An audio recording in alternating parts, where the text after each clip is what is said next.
మేము 2012లో మా ఫ్రెండ్ వాళ్ళ అన్నయ్య ద్వారా మేము ధ్యానం పరిచయం అనేది నాకు జరిగింది. ఫస్ట్ 2012లోనే నాకు ధ్యానం అంటే ఏంటో తెలియనప్పుడే నేను కడతాల్లో మహిళా ధ్యాన మహాచక్రాలు వెళ్ళడం అనేది జరిగింది. అక్కడ ఈ ధ్యానం అంటే ఏంటి, ఎలా చేయాలి, అసలు దీని గురించి ఏంటని కొంచెం అప్పుడు నాకు కొంచెం తెలియడం జరిగింది. 2012లోనే నేను ప్రతి సార్ని దూరంగా చూడటం అనేది జరిగింది. దగ్గరగా నేను ఎప్పుడు సార్ని చూడలేదు, దూరంగా చూశాను. తర్వాత ఇంటికి వచ్చిన తర్వాత కూడా పిరమిడ్, అప్పుడు ఇనుప పిరమిడ్ వచ్చాయి కదా, అవి పెట్టుకొని ప్రతిరోజు 1 గంట ధ్యానం చేయటము, నా పనులు నేను చేసుకోవటం అనేది జరిగింది. ధ్యానం ద్వారా నాకు అనుభవాలు కూడా చాలా చాలా వచ్చాయి. అది రియల్ గా కూడా జరిగాయి.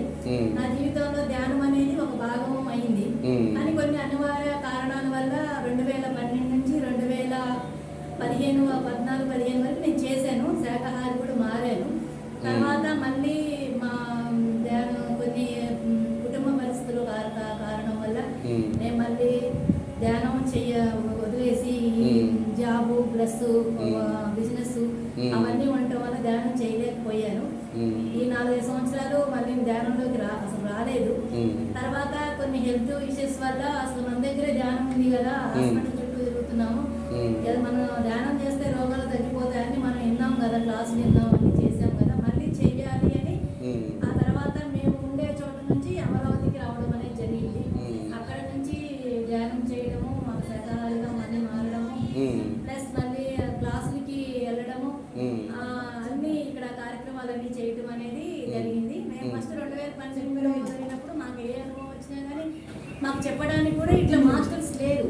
మాకు ఏది కూడా తెలిసేది కాదు. అంటే ఎవరిని అడిగినా కానీ దీన్ని వివరించేవాళ్ళు కాదు. అలా కొంత మేము ఏమైపోయామంటే చెప్పేవాళ్ళు లేక అసలు మేము కరెక్ట్గా ధ్యానం చేస్తున్నామా లేదా, ఇది కరెక్టా కాదా అని ఆలోచనతో కూడా మేము ధ్యానం చేసి కూడా మళ్ళీ వెనకడు వేయడం అనేది జరిగింది. పక్కన సపోర్ట్ మాకు లేకపోవడం వల్ల.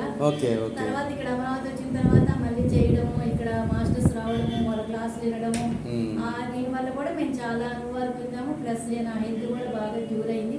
కుటుంబ పరంగా ఆర్థిక పరిస్థితులు వచ్చినప్పుడు కూడా నాకు ధ్యానం కూడా బాగా సహాయం చేసింది. దానివల్ల కూడా నేను బయటపడటం అనేది నాకు జరిగింది. మీరు పుట్టుకతోనే శాకాహారం కాదు కదా? కాదు. మేము 2012లో మానేసి మళ్ళీ 2014 వరకు తినలేదు. మీకు అది ఏ పాయింట్ మీద మీరు శాకాహారిగా మారారు? అంటే ఇప్పుడు 2012లో మేము ధ్యానంలోకి వెళ్ళినప్పుడు ధ్యానం చేయకపోయినా పర్వాలేదు కానీ శాకాహారిగా మారాలని చెప్పారు. అక్కడ వినడం అనేది సగం ధ్యానం చేసినట్లే శాకాహారిగా మారితే మారాలి అని చెప్పారు. ఏమి తినకూడదు.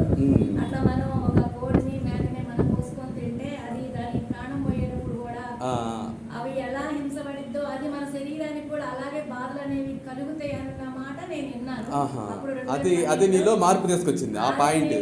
అది కరెక్ట్ కాదు, తినకూడదు అన్న ఉద్దేశంతో నేను అప్పుడు ధ్యానంలోకి వచ్చిన తర్వాత నేను వండడం నేను మానేశాను. 2015 వరకు నేను మానేశాను. తర్వాత మళ్ళీ ధ్యానం పోయింది. తర్వాత హెల్త్ ఇష్యూస్ వచ్చి మా ఇంట్లో ప్రాబ్లమ్స్ ఫోర్స్ ఎక్కువై మళ్ళీ తినడం అనేది జరిగింది. అంటే మనస్ఫూర్తిగా అయితే కాదు, కానీ వాళ్ళ ఇబ్బంది, వాళ్ళ ఇంట్లో వాళ్ళ ఫోర్స్ వల్ల మనం చేయడం అనేది జరిగింది. తర్వాత మళ్ళీ 2020 నుంచి అసలు లేదు. మళ్ళీ ఇప్పటి వరకు కూడా కంప్లీట్ గా మీరు మా ఇంట్లో తగ్గించేసాను. కంప్లీట్ గా నేను దాని నుంచి చేయకూడదు అని చెప్పేసి మా ఇంట్లో ఉపలమ్మ అనే ఉంది. ఏంటంటే ఏడపోతులు కొయ్యాలి, పెట్టాలి, భోజనాలు పెట్టాలి అన్నారు. దాన్ని నేను వ్యతిరేకించి కాదు అలా చేయకూడదు, ఏ అమ్మవారైనా సరే బలి అనేది కోరదు, ఆమెకి ఇష్టం ఉండదు, ఇష్టం లేని పని నేను చెయ్యను అని చెప్పేసి ఊరందరికి వ్యతిరేకంగా ఎంతమంది ఎన్ని మాటలన్నా కానీ నేను వ్యతిరేకించి నేను శాకాహారిగా ఆ ఉపలమ్మకే పెట్టాను. మా ఊళ్ళో అందరూ కూడా ఏడపోతులు కోసి పెట్టారు.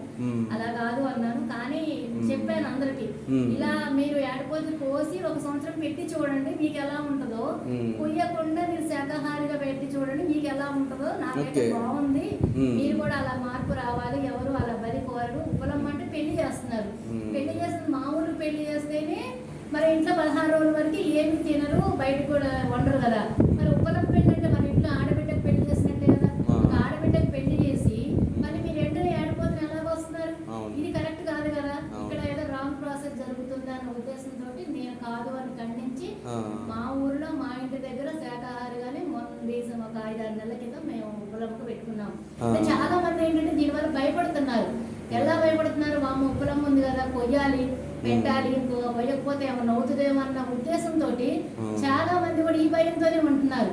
అలా నేను చాలా మంది చెప్తున్నా, అలా భయపడకండి, ఏమీ కాదు, మీరు పెట్టి చూడండి అని వాళ్ళకి నేను చెప్పడం అనేది జరుగుతుంది. ఫస్ట్ ఇన్ఫ్లుయెన్స్ అక్కడ నుంచే రావాలి. అదే జంతువులని ఆగిపోవాలి అమ్మవారి దగ్గర అంటున్నారు కానీ ఎక్కడ ఎవరో ముందుకు రావట్లేదుగా, ఆపట్లేదుగా.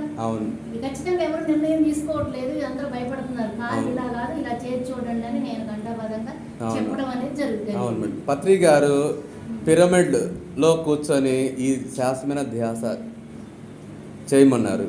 మీరు ఈ పిరమిడ్ శక్తి గురించి చెప్పండి. పిరమిడ్ శక్తి అంటే ఇక్కడ నాకు ఎంతో ముందు మామూలు ఇంట్లో పిరమిడ్ అయితే ఉంది, చిన్న పిరమిడ్. కానీ ఇట్లా పెద్ద పిరమిడ్లో ఉంటాయని కూడా అప్పుడు నాకు తెలియదు. ఇంటి మీద కడతారు, గుడిలో పిరమిడ్ ఉంటాయని కూడా తెలియదు. నేను ఫస్ట్ 2012 వెళ్ళినప్పుడు కడతారులో పిరమిడ్ కడుతున్నా కానీ అప్పుడు నాకు ధ్యానం మీద అంత ఇంట్రెస్ట్ లేదు కదా.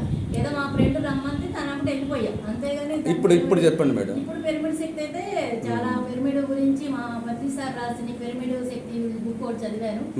అది చదివిన తర్వాత కూడా నాకు పిరమిడ్ శక్తి అనేది బాగా ఎక్కువగా ఉంది. ఏదైనా సరే మనం పిరమిడ్ లో కూర్చొని ధ్యానం చేస్తే అది 2 శక్తి అనేది పెరుగుతుంది. మామూలుగా ఇంట్లో కూర్చొని చేసిన దానికి పిరమిడ్ లో కూర్చొని చేసిన దానికి చాలా డిఫరెన్స్ గమనించారు. డిఫరెన్స్ ఉంటది అని చెప్పేసి అది నాకు అర్థమైంది. ఒకళ్ళు చేసిన ధ్యానానికి కన్నా 10 మంది కూర్చొని సామూహికంగా చేసిన ధ్యానానికి కూడా చాలా తేడా ఉంటది అనేది నేను అక్కడ సామూహిక ధ్యానం ద్వారా ఇక్కడ గ్రహించడం 3 రెట్లు అనేది 2 శక్తి మనకు పెరుగుతుంది. పౌర్ణమి ధ్యానం ద్వారా కూడా